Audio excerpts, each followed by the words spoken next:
Комуналните претпријатија во земјава кои годинава силно го почувствуваа ударот од енергетската криза почнаа со покачување на цената на ѓубрерината.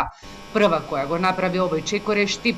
Наместо 1,2 денари за метар квадратен, штипјаните плаќаат по 2,4 денари, што значи зголемувањето е за 100%.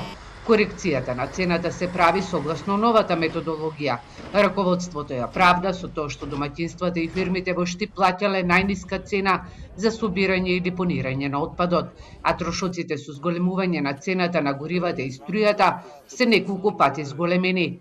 Ова ја доведува и во прашање ликвидноста на комунална хигиена, која за 2 години направила загуба од 25 милиони денари. Тоа е една ставка која што била 1,2 денари, сега ќе биде 2,4. Просечно, ако сте имале за 780 квадрати стамбен простор, 1000 денари цела сметка за комунали, која што внесува и транспортирање на отпад, ако сте плакали 1000 денари, сега ќе биде 1080-1090 денари. Вкупните трошоци, кога ќе се поделат со количината на собран отпад, поединечната цена за 1 тон изнесува 1744 денари. Значи, ова е главната и просечна цена која јавното предпријатие ја предлага за да може да работи рентабилно.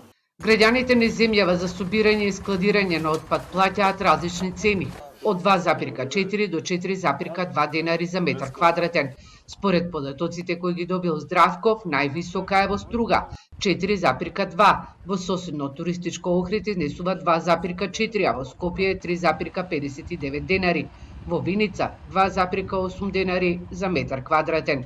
Сдруженијето на комунални претпријатија Атком пред 3 недели од пред владата најави дека ќе следи бранот на зголемување на нивните услуги, односно покачување на ѓубрерината и на водата, бидејќи за нивните барања за струјата се нема слух.